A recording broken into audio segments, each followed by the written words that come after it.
The morning sun in Willow Creek was already hot enough to turn the dust into a golden haze that clung to every surface and every breath. Wagons rolled in from the outer ranches, wheels groaning under sacks of feed, baskets of vegetables, and crates of chickens bound for the market stalls.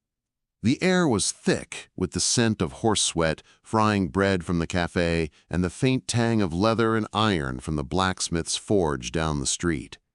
Voices overlapped, bartered prices, neighborly greetings, and the occasional shout to move a stubborn mule out of the way. It was a Saturday morning like any other, until the sound of heavy hooves broke through the usual hum. People turned toward the far end of the main street, shielding their eyes from the sun. 3 riders came into view, their horses moving at a steady, deliberate pace. Behind them rattled a wagon, its wheels kicking up clouds of fine dust. At first glance, there was nothing unusual about it, until the shape of the load became clear. A cage. Iron bars, thick and rusting in places, but strong enough to hold a person. The cage was bolted onto the bed of the wagon, and inside it, standing as still as a carved statue, was a woman, Clara Dawson. The name hadn't reached every ear yet, but by the time the wagon rolled halfway down the street, it would. The people closest to the road stopped in place, staring. The ones further away craned their necks or stepped out of shop doors, drawn to the sight. Murmurs began, some curious, some uneasy. She stood tall inside the cage, the crown of her head nearly touching the bars above. Her clothes were rough and weathered. Faded wool shirt, leather vest worn thin at the edges, trousers patched in several places, and boots scuffed from years of hard use. Her skin bore the color of long days under mountain sun, tanned deep with a faint redness at her cheeks from the heat. Strands of dark hair fell loose from a braid that had mostly unraveled, framing her face in an uneven curtain that did nothing to soften the sharpness of her gaze. That gaze cut through the crowd like a blade. She didn't meet anyone's eyes for more than a second, but in that second, people felt it, like she could see past their polite smiles, past the whispers, down into the things they'd rather keep hidden. It made some look away quickly. Others, the bolder sort, stared back, but even they found themselves blinking first. A boy, no more than 12, tugged at his mother's sleeve and whispered something. The mother shushed him and pulled him closer. An old man leaned against the hitching post outside the saloon and spat into the dirt. "Wild thing," he muttered to no one in particular. "Ought to be put down before she tears someone's throat out." "Don't be stupid," another man said, though his voice carried no warmth. "She's worth more alive than dead. Just look at her.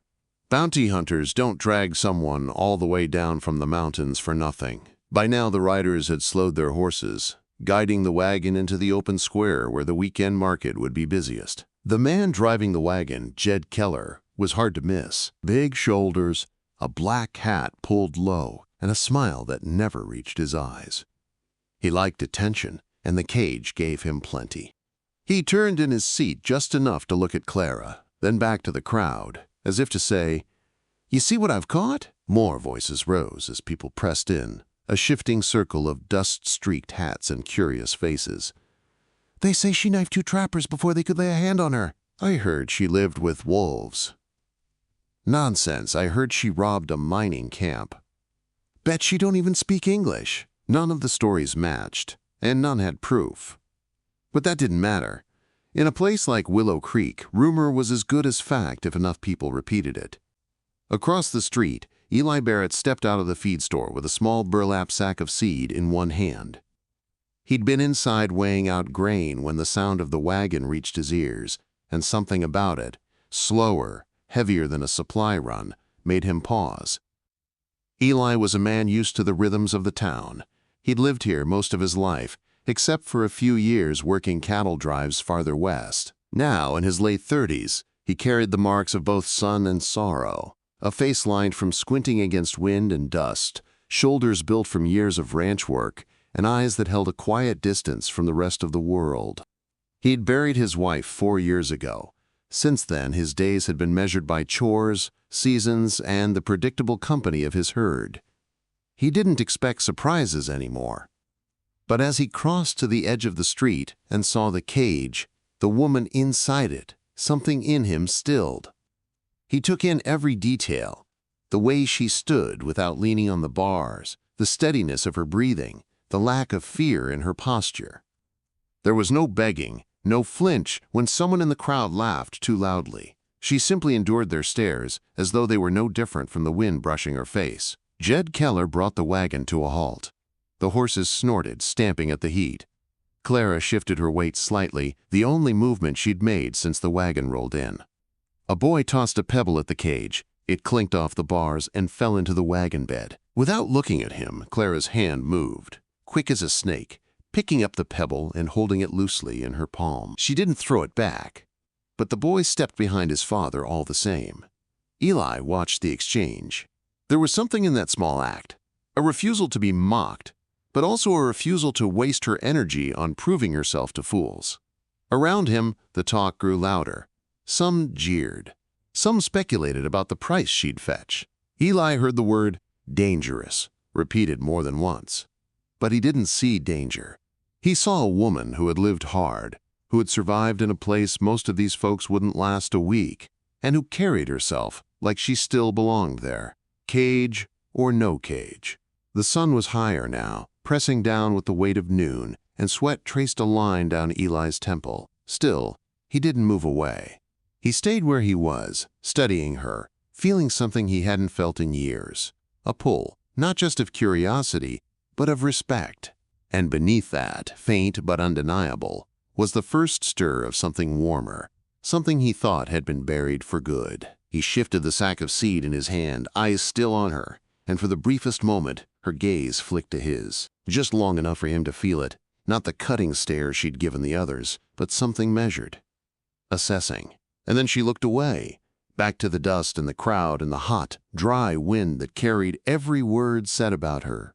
Eli stayed there a little longer, until Jed began unhooking the horses and shouting orders to set up the auction stage. Then he turned, walking back toward his own wagon, but with the weight of her image lingering in his mind, sharper than anything else he'd seen that day. The heat lingered well into the afternoon, pressing down on Willow Creek like an iron skillet over a flame. The square had settled after the commotion of the morning, though a steady stream of townsfolk still found an excuse to pass near the wagon in the open yard, pretending to check the price of flour or stop for a drink just to get another glance at the woman in the cage. Clara stood exactly as she had hours earlier, straight-backed, hands resting loosely at her sides, her face still unreadable. The bounty hunters had thrown a patch of canvas over the top of the cage to keep the sun off, but the air under it had to be stifling. She didn't sit, didn't lean, didn't call out to anyone. From inside Martha Reed's general store, the chatter was just as steady.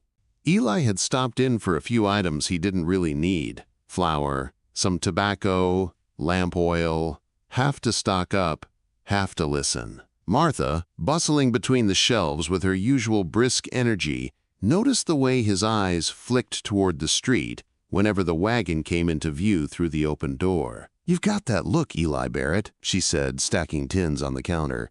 "Same look you had when that stray bay colt followed you home and you swore you weren't keeping him." Eli dropped the bag of flour onto the counter and shrugged. "Just looking." "Mm-hmm," Martha said, one brow arched. "She's trouble, you know. Everyone's saying so." "Everyone's saying a lot of things," Eli replied. That was true enough. Two men by the window were swapping stories like poker hands. One swore she'd stabbed a trapper in the throat over a stolen pelt. The other claimed she'd lived with a band of mountain outlaws who'd scattered when the law closed in. Neither could explain how they knew or why a woman with that kind of reputation would let herself be caught alive. Martha lowered her voice. "Jed Keller's making her sound worse than a rabid bobcat. Says she's dangerous, unpredictable, not fit to be around decent folk. But I've known Jed a long time. He likes his pockets heavy more than he likes telling the truth." Eli didn't answer right away. He remembered Jed's grin that morning, the way he'd turned the wagon just enough to show her off. The man was a salesman, and Clara Dawson was his prize stock. "What's she supposed to have done?" Eli asked. "Depends who you ask," Martha said. I heard from the freighter that came in last night she was living alone in the high country. 2 men tried to take her pack mule and supplies. They ended up with broken bones, and she ended up in chains. That story sounds more likely to me than all this wolf nonsense. Eli's eyes drifted toward the door again. Clara was there in his mind before he even saw her. The straight lines of her posture, the way her eyes seemed to measure everything and give nothing away. He paid for his goods, took the parcel, and stepped back into the glare. Across the street, Jed had propped himself against the wagon wheel, hat tipped low, talking to a pair of prospectors. They were grinning in that way men do when they think they're getting something dangerous for cheap. Clara ignored them completely. A boy of about 10 lingered nearby with a slingshot in his pocket, watching her like she was some exotic animal. Eli's jaw tightened when he saw the boy's fingers fidget toward a small rock. Clara's head turned a fraction, enough to let the boy know she'd noticed him.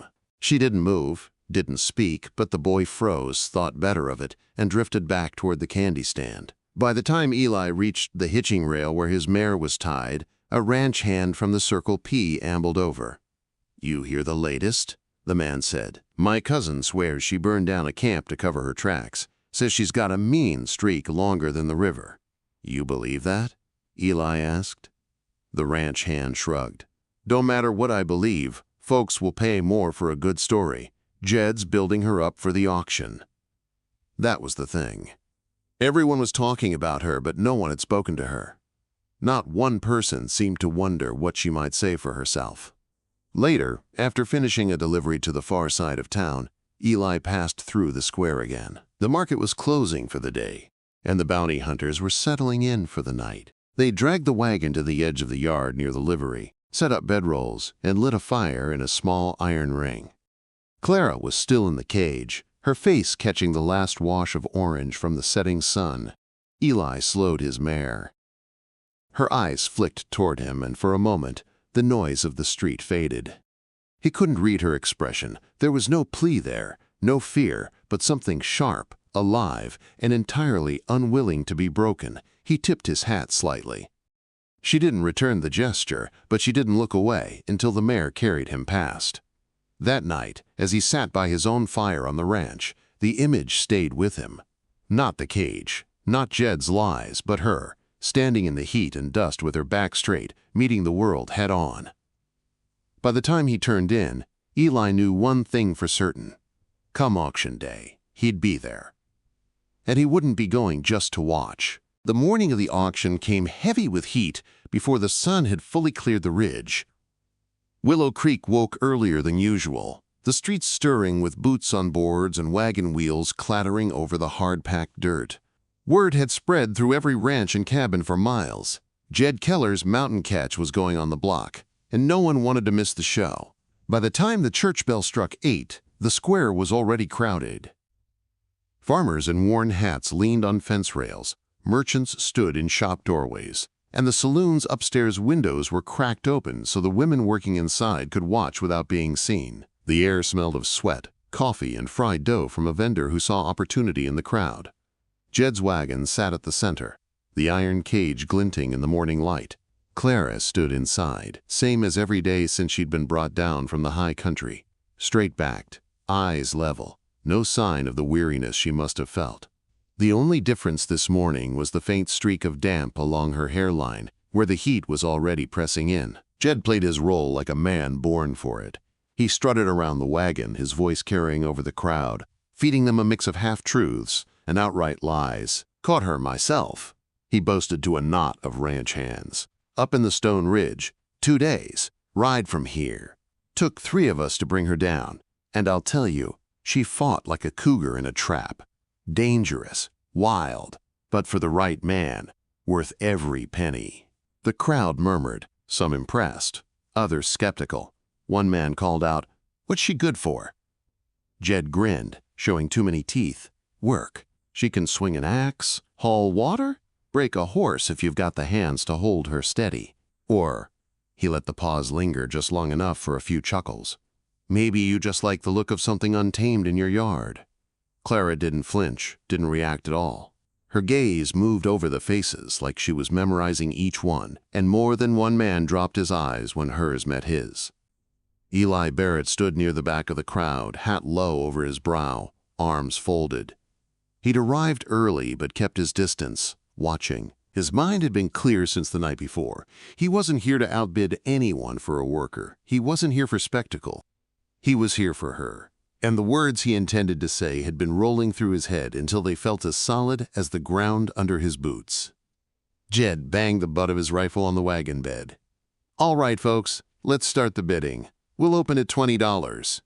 A prospector in a patched coat raised his hand. 20. Do I hear 25? 25. This from a shop owner Eli knew, a man with no business owning someone who could snap him in half. The bids climbed in small, hesitant jumps, 30, 35, 40. It was clear enough that most men wanted the story more than the work. Some tossed out numbers just to see Clara's reaction. She gave them nothing. At $50, the crowd hesitated. Jed barked encouragement, pacing along the wagon, but the hands in the air grew fewer. The heat was working on them, making tempers short and pockets tight. Eli stepped forward. The boards creaked under his boots as he made his way to the front, the press of bodies parting just enough to let him through. Jed's eyes lit up. He thought he had another bidder. Instead of calling out a number, Eli reached into his coat pocket and drew out a small, worn velvet box. The dust on its edges spoke of years kept safe but untouched. He held it up so the sunlight caught on the gold band inside. The murmurs started at once, a ripple moving outward through the crowd. "I'm not here to buy labor," Eli said, his voice steady enough to cut through the noise. "I'm here to offer her a home, as my wife." Laughter burst from one corner, sharp and surprised. Someone muttered, "He's gone soft in the head." Another said, "That's Barrett. Don't he live alone out by the ridge?" Clara's head turned toward him. For the first time since she'd been brought into town, her expression changed. Just slightly, but enough for him to see the flicker of something behind her eyes. Jed forced a grin. "That's not how this works, Barrett. This is an auction, not a—" "Then change how it works," Eli cut in. "You said you caught her fair. If she's free to be sold, she's free to choose." That drew another wave of murmurs, this one edged with curiosity. People leaned closer, wanting to see what she'd do. Clara stepped forward until she was near enough to the bars that the shadow fell across her face. Her voice, when it came, was low but clear. "Why?" Eli didn't hesitate. "Because I see someone worth standing beside. And I'm not afraid of you." The silence that followed was thick enough to feel. Even the horses seemed to still, their tails swishing slower in the heat. Jed looked from one to the other, weighing the scene, calculating whether this could still turn to his advantage. Clara's gaze didn't leave Eli's. She studied him as if peeling away the layers one by one. The gold of the ring glinted between them, the dust settling in slow swirls around their boots. Finally, she gave one sharp nod. "Fine." It was the only word she spoke, but it carried enough weight to end the bidding without another sound. Jed blew out a breath, slapped his palm against the wagon rail, and forced a laugh. "Well, there you have it, folks. The lady's made her choice. Guess Barrett here wins without lifting his purse." A few laughed, more grumbled, but no one stepped forward to argue. Jed unlatched the cage door, the iron squealing in protest. Clara stepped down from the wagon without looking back, her boots hitting the dirt with a solid thud. She crossed the space between them in 3 measured strides and stopped at Eli's side. They stood there a moment, 2 figures in the center of a ring of silence and dust. Then Eli slipped the ring from its box and held it out. She took it without ceremony, sliding it onto her finger. The crowd began to break apart, the spectacle over. But Eli knew the real moment had just begun. The sun was still low when Eli led his mare out of town with Clara walking beside him. The square behind them had gone quiet, in the way places do after a storm, just the rustle of wind through the hitching rails and the soft scrape of boots. Neither of them spoke much in those first miles. He could feel her presence at his side, steady and unhurried, the sound of her boots in the dirt matching his horse's rhythm. The road out to his ranch wound between dry pasture land and scrub brush, the kind of open country where a man could see trouble coming an hour away. Eli pointed out the ridges in the distance. the creek bed that ran full in spring, the low hills where wild mustangs sometimes gathered. Clara listened without comment, her eyes always moving, as if she were memorizing every turn and landmark. By midday, the land began to change. The fence lines marked the start of his property, miles of it, running out toward the foothills. The main house stood on a slight rise, built from weathered pine that had gone soft gray over the years. A wide porch wrapped around the front, shaded by the overhang. Beside it, the barn loomed larger, its doors thrown open to the warm air. When they reached the yard, Eli dismounted and tied the mare to the post. Clara stopped a few paces from the porch, her gaze moving from the house to the barn to the far corrals where cattle grazed lazily. He could see her measuring the place, not in square feet or acres, but in how the ground lay, where the wind came from, how far the nearest cover might be. "It's not much," Eli said, loosening the cinch on his saddle, "but it's home." She looked at him then, her face still guarded but her eyes taking in the truth of what he'd said. No boasts, no sales pitch, just a statement. Inside, the house smelled faintly of pine sap and wood smoke. The main room held a heavy oak table, 2 chairs, a battered sofa, and a stone hearth where the morning's fire still smoldered. Light spilled in through the windows, catching on the dust motes drifting lazily in the air. Eli set her small bundle of belongings on the table, if it could even be called a bundle. A rolled blanket, a change of clothes, a knife in a worn leather sheath. That was all she'd had when they opened the cage. "You can take the front bedroom," he said. "It gets the morning sun, sheets are clean, there's water in the basin." She nodded once and carried her things down the short hall. He didn't follow, just went about stoking the fire and setting coffee to boil. When she returned, her hair was damp, the dust washed from her face and neck. Without the grime, her features were sharper, cheekbones high, jaw strong, eyes that seemed darker now that nothing shadowed them. They shared a quiet meal at the table, bread, cheese, and coffee strong enough to bite back. She ate with the steady manner of someone used to making food last. No wasted motion, no reaching, until she was sure of her share. In the afternoon, Eli showed her the lay of the ranch. The barn came first, its loft stacked with hay, tools hung neat on the walls. Then the corrals, where a few horses shifted lazily in the sun. Beyond that, the windmill and water trough, the chicken coop with its scratching hens. Clara asked few questions, but when she did, they were precise. How often the trough needed filling, which pastures the cattle favored in dry spells, where the nearest neighbors lived. He answered each, and though her expression didn't change much, he caught the flicker of approval in her eyes at his careful upkeep. By the time the sun began to sink, she had already fixed a loose hinge on the coop door and mended a section of fence without being asked. She worked without complaint, her hands sure, her movements economical. Watching her, Eli felt that same quiet respect he'd known the first time he saw her in the cage. Only now, it was joined by something else. Over the next days, they fell into a rhythm. Mornings began before dawn, the two of them sharing strong coffee before stepping out into the chill to feed the stock. Afternoons brought the heavier work, hauling hay, checking fence lines, mending gear. Evenings were quiet, filled with the low crackle of the fire and the distant call of coyotes in the hills. Clara spoke little, but her silence wasn't cold. It was the kind that comes from a life lived without the habit of conversation.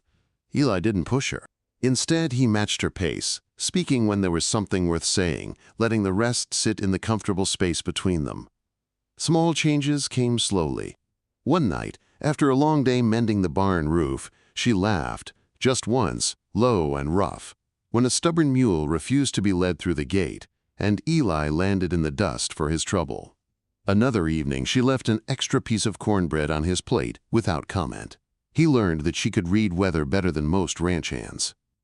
She knew the sound the wind made in the grass before a storm, the way the clouds thinned at the edges before the sun broke through. She could split kindling in half the time it took him and skin a rabbit clean enough to make the hide worth saving.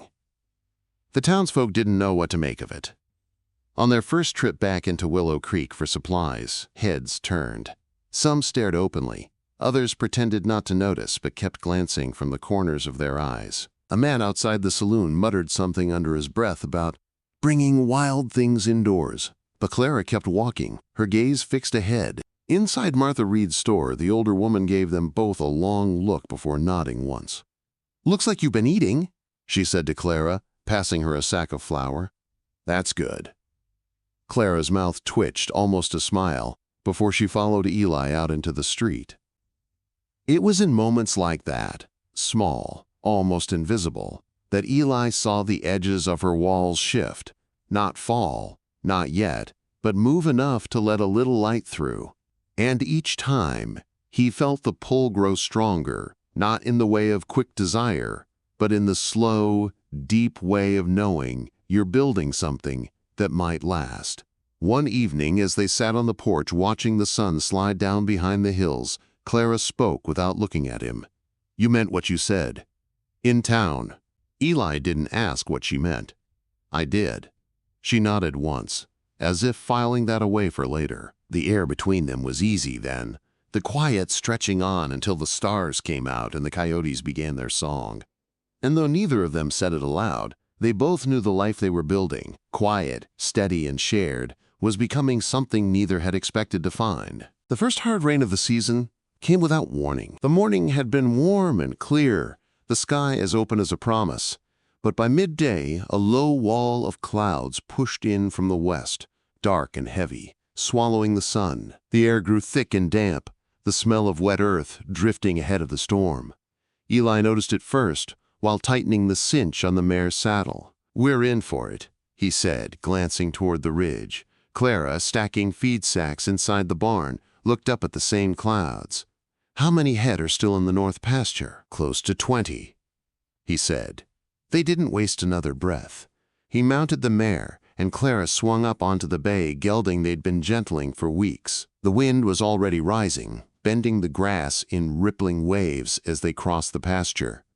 By the time they reached the herd, the sky had gone nearly black. The first fat drops splattered against their hats, soaking through the brims.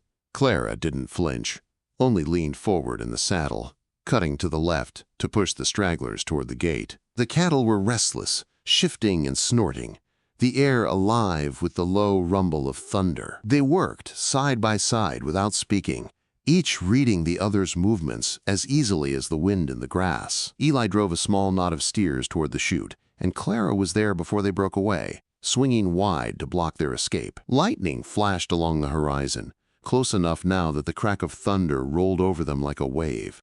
It was near dark when the last of the herd clattered into the shelter of the lower pen.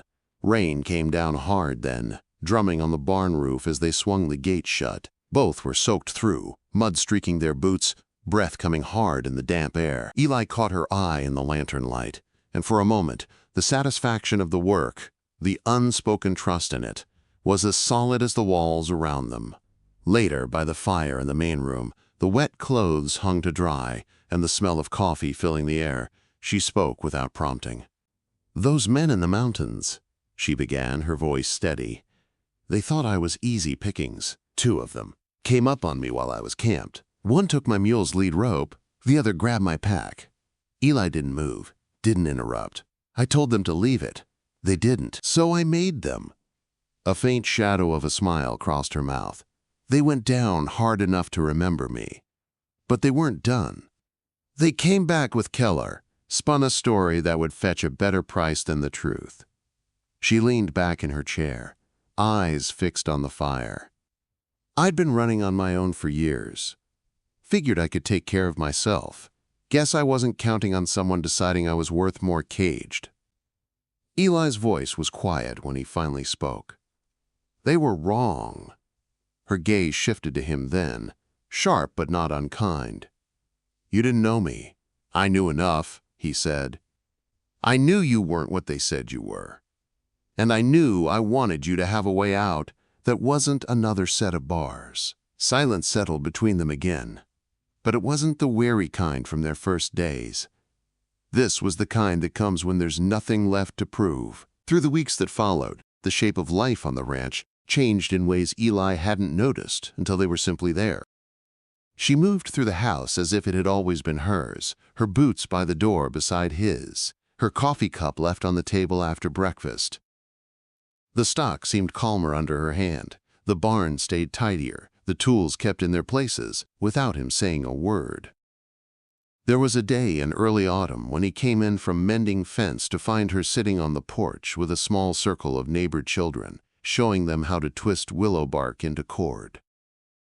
Their laughter carried out across the yard, warm and easy. She didn't notice him watching from the gate, but the sight stayed with him through the evening.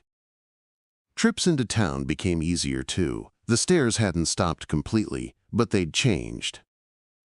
People greeted her now, cautiously at first, then with the nods and small smiles reserved for those who'd proven themselves. Martha Reed spoke to her like an old acquaintance, and more than once, Eli caught a shopkeeper asking her advice on some small matter as though she'd been there for years.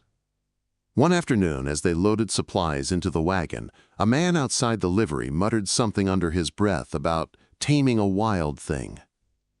Eli started to step toward him, but Clara's hand on his arm stopped him. She met the man's gaze, held it until he looked away, and then went back to tying down the load. "Not worth the breath," she said quietly. By the first frost, the rhythm they'd built felt less like an arrangement and more like the only way life could be. The evenings were longer, the air sharp with wood smoke, and the sound of her moving about the kitchen or brushing the horses in the barn had become as much a part of the place as the wind in the pines. One night, sitting by the fire after the lamps were turned low, she reached across the space between their chairs and took his hand. No words, no explanation, just the warm, calloused weight of her fingers closing over his. It was enough. Through storms, long days of work, and the quiet moments by the fire, Eli and Clara built something the world around them had never expected. A life rooted in trust, respect, and the simple, unspoken knowing that they belonged to each other. The woman once feared in a cage was now the heart of a home, and the Barren rancher had found more than a wife. He had found the partner he'd been searching for all along. If you enjoyed this tale of grit, love, and redemption on the frontier, make sure to subscribe to Wild West Love Chronicles so you don't miss more powerful and unforgettable stories from the untamed heart of the West.